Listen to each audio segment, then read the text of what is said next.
Journaling जैसी introspective exercise भी तुम्हारी लाइफ को बर्बाद कर सकती है अगर तुम इस एक्सरसाइज का मिसयूज़ कर रहे हो, इसको एक्सप्लॉइट कर रहे हो, इसको अब्यूज़ कर रहे हो। और इस वीडियो में हम डिस्कस करने वाले हैं 3 ऐसी मिस्टेक्स जो लोग करते हैं अपनी जर्नलिंग प्रैक्टिस में, जो उनकी लाइफ को बेटर करने की जगह और डैमेज कर सकती है।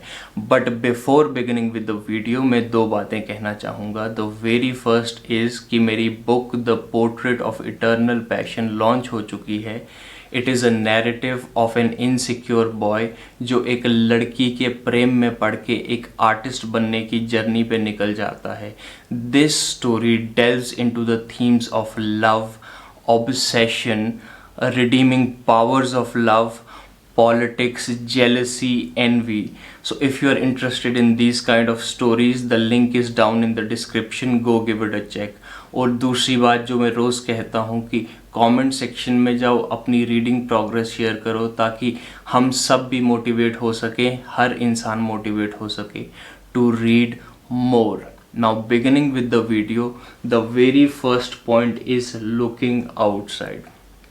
Now look, अगर मैं अपने पर्सनल एक्सपीरियंस से बोलूँ तो कहीं ना कहीं मैंने ये मिस्टेक बहुत ज़्यादा की है कि जब भी मेरी लाइफ में कोई प्रॉब्लम होती थी तो कहीं ना कहीं मैं आके जब जर्नल करता था, आउट ऑफ फ्रस्ट्रेशन कोई डायरी एंट्री लिखता था, तो हमेशा मेरी अप्रोच शुरू में यही रही है कि भाई इस बंदे से मैंने आज बात की एंड कहीं ना कहीं इसने मेरे को इस तरह से एक्सप्लॉइट किया, इस तरह से मैनिपुलेट किया, वहाँ पे मैं चुप रहा, इस इंसान ने मुझे इस तरीके से बातें बोली एंड कहीं ना कहीं मैं बाहर देख रहा था. And may be you would say कि समटाइम्स अपने आप को इंसान को वेंट आउट करना चाहिए जर्नल में. बट मेरा क्वेश्चन है यहाँ पे, कब तक? बिकॉज लुक, कहीं ना कहीं तुम डेली बेसिस पे जा सकते हो, अपनी डायरी उठा सकते हो, अपना जर्नल उठा सकते हो और उसके अंदर कंप्लीट वॉमिट कर सकते हो इस पर्सपेक्टिव के साथ कि आज मेरे साथ ये हुआ, आज मेरे साथ इस इंसान ने ऐसा बिहेवियर किया, या कहीं ना कहीं आज मेरे साथ ये हैपनिंग हो गई. बट व्हाट इफ़ इस हैबिट को थोड़ा सा चेंज कर दिया जाए और बाहर गलतियां ढूंढने के बजाय इंसान ये पूछे कि मेरी यहाँ पे क्या मिस्टेक हो सकती है. बिकॉज मोस्टली लोग यही कहते हैं कि अपना एक जर्नल रखो, उसमें अपना इमोशनल वेंट आउट करो, कहीं ना कहीं फ्रस्ट्रेशन निकालो. बट लोग ये चीज़ मिस कर जाते हैं कि डाइकोटमी ऑफ कंट्रोल जो स्टोइसिज्म में सिखाया जाता है कि कौन सी चीज़ें तुम्हारे कंट्रोल में हैं और कौन सी चीज़ें तुम्हारे कंट्रोल में नहीं हैं. तो कहीं ना कहीं हमें ये पूछना पड़ेगा कि अगर कोई इंसान हमें एक्सप्लॉइट कर रहा है तो हम उससे बार बार मिल क्यों रहे हैं, उससे कांटेक्ट क्यों बना रखा है. कहीं ना कहीं अगर हम किसी सिचुएशन में पड़ रहे हैं तो हमारा क्या कंट्रीब्यूशन रहा है. पहली बात, हम उस सिचुएशन के पास जा क्यों रहे हैं, कहीं ना कहीं हम किसी पैटर्न में तो नहीं फंसे हैं. बिकॉज सी, जर्नलिंग को अगर एक इंट्रोस्पेक्टिव एक्सरसाइज कहा गया है तो कहीं ना कहीं जर्नलिंग में एक ऑनेस्टी ये ज़रूर होनी चाहिए, एक अप्रोच ये होनी चाहिए कि ये जो सिचुएशन मेरे साथ हुई है या ये जो मैं पैटर्न देख रहा हूँ, जहाँ मैं रोज़ अपने जर्नल में आके या जब भी आके ये लिख रहा हूँ कि मेरे साथ ऐसा क्यों होता है, ये लोग मुझे ऐसे एक्सप्लॉइट क्यों कर रहे हैं, मेरे बॉयफ्रेंड, मेरी गर्लफ्रेंड, मेरे दोस्त, किसी ने भी मुझे इस तरह से इतने टाइम तक क्यों ट्रीट किया. बट अगर इसकी जगह हम ये पूछें कि कहीं ना कहीं इतने टाइम तक मैंने ये इल ट्रीटमेंट क्यों सहा, अगर मेरे साथ ऐसा बार बार हो रहा है तो क्यों हो रहा है, मैं बार बार उन पैटर्न्स में क्यों पढ़ रहा हूँ. See, the very first thing is कि जब हम अपने आप से सवाल ही नहीं करेंगे, हम अपने आप से ही ये चीज़ नहीं पूछेंगे कि भाई यहाँ पे मैं कंट्रोल क्यों खो रहा हूँ, बाहर किसी एक्सटर्नल एजेंसी, किसी एक्सटर्नल पर्सन को अपना कंट्रोल क्यों दे रहा हूँ, बार बार ऐसे लोगों में, ऐसे एक्सपीरियंसेस के अंदर क्यों जा रहा हूँ जहाँ पे मैं खुद को ही सेल्फ सैबोटाज कर रहा हूँ. कहीं ना कहीं जब हम बाहर गलतियाँ ढूंढने के बजाय अपने आप से ये क्वेश्चंस पूछेंगे, मे बी चांसेस है कि नेक्स्ट टाइम हम आके कंप्लेन नहीं कर रहे बाहर के सिनेरियोज की, बट पॉसिबली इस इंट्रोस्पेक्शन के साथ कहीं ना कहीं अपनी लाइफ में, अपने जर्नल में, अपनी डायरी एंट्रीज में कुछ ना कुछ प्रोग्रेस ज़रूर देख सकते हैं। बिकॉज जब तक हम एक्सटर्नल सिनेरियोज को बस ब्लेम कर रहे हैं, उससे ना तो हमारी लाइफ बढ़िया होने वाली है, ना ही कोई चेंजेस आने वाले हैं। सो वाई डू दैट? बिकॉज कहीं ना कहीं सिर्फ फ्रस्ट्रेशन और रिजेंटमेंट बनेगी। बट मे बी अगर हम अपने से सवाल पूछेंगे, कहीं ना कहीं लाइफ में इम्प्रूवमेंट की पॉसिबिलिटीज दिखेंगी। Now coming to the second point which is reaffirming lies. Now मैं तुम लोगों को एक चीज़ बताना चाहूँगा अपनी पर्सनल एक्सपीरियंस से कि देयर वॉज दिस सर्टन, तुम कह सकते हो एक तरह का थॉट प्रोसेस, एक तरह की आइडियोलॉजी मेरी अपनी लाइफ में रही थी, जहाँ कहीं ना कहीं मेरी बंच ऑफ एक्शंस को मैं जस्टिफाई करता था, रीवैलिडेट करता था किसी ना किसी तरह के हायर पर्पस से जोड़ के। अब मैं बता नहीं सकता कि वो चीज़ क्या थी, बिकॉज कहीं ना कहीं there is a little bit privacy as well, but मैं तुम्हें थोड़ा सा अगर एग्जांपल देना चाहूँ तो कहीं ना कहीं हम लोग अपनी ऊल जलूल हरकतों को किसी फ्यूचर में होने वाले आउटकम के लिए जस्टिफाई करते हैं कि मैं ऐसा ऐसा इसलिए कर रहा हूँ ताकि फ्यूचर में जाके एक ग्रेटर गुड देखने को मिल सके।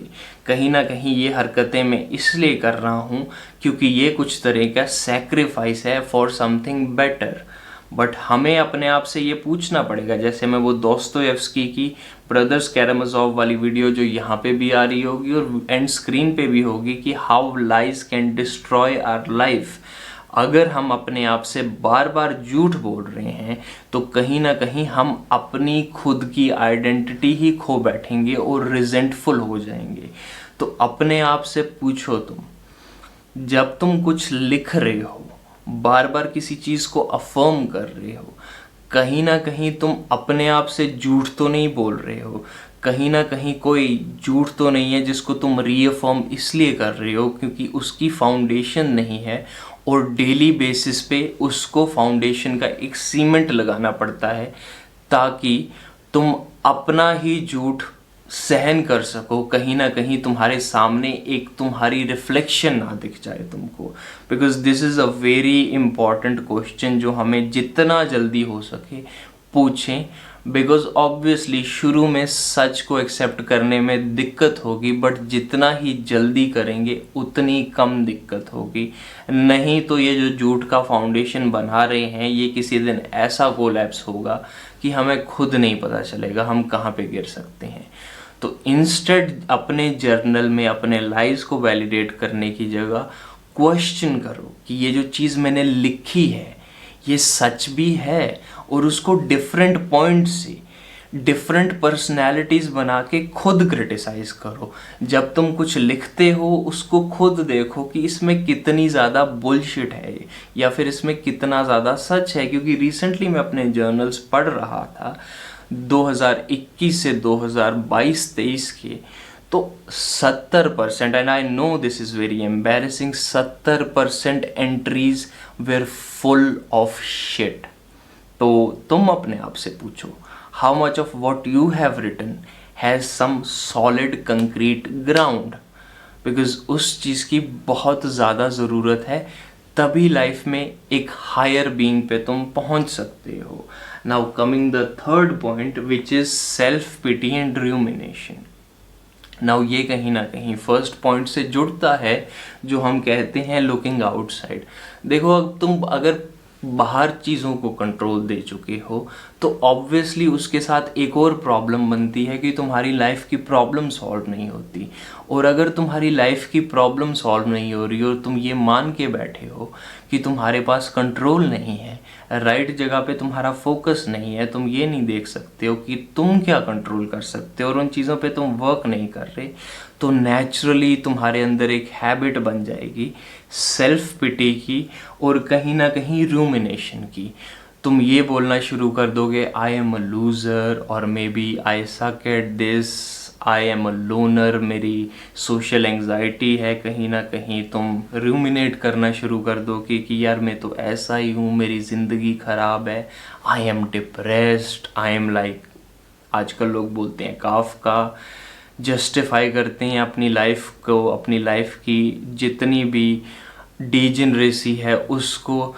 बट द क्वेश्चन इज़ कि ये सेल्फ पिटी रिपीट करने से, ये रूमिनेशन करने से क्या तुम्हारी लाइफ में इम्प्रूवमेंट हो रहा है?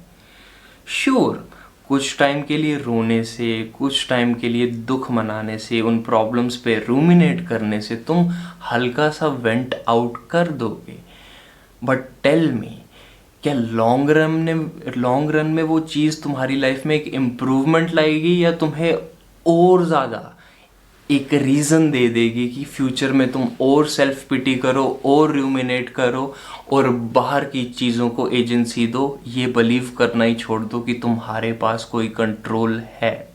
सो टेल मी, ये विशियस साइकिल बढ़िया है या rather than that may be तुम बैठ के अपने आप से ये पूछो कि क्या ये रूमिनेशन जस्टिफाइड भी है, या फिर बैठ के ये जितनी भी प्रॉब्लम्स मेरी हैं इनको हम फर्स्ट पॉइंट के साथ ही टैकल करें कि मेरे कंट्रोल में क्या है और उसको मैं किस तरीके से ठीक कर सकता हूँ। तो ये जो 3 चीज़ें हैं कि बाहर देखना और बाहर के एक्सटर्नल एजेंसीज को ब्लेम करना, दूसरी चीज़ कि अपने ही झूठ को बार बार वैलिडेट करना, जस्टिफाई करना, और तीसरी चीज़ खुद के ऊपर पिटी करना और दुख मनाना अपनी प्रॉब्लम्स का। अगर ये चीज़ें तुम कहीं ना कहीं अपने जर्नलिंग प्रोसेस में, अपनी डायरी एंट्रीज में कर रहे हो, तो हाथ जोड़ के विनती है कि इस प्रोसेस को जितना जल्दी पीछे छोड़ सको छोड़ दो। Now obviously to give the devil its due, I would say कि कहीं बार इंसान बहुत दुखी होता है, वेंट आउट करना अच्छा लगता है, may be sometimes it is the necessary evil.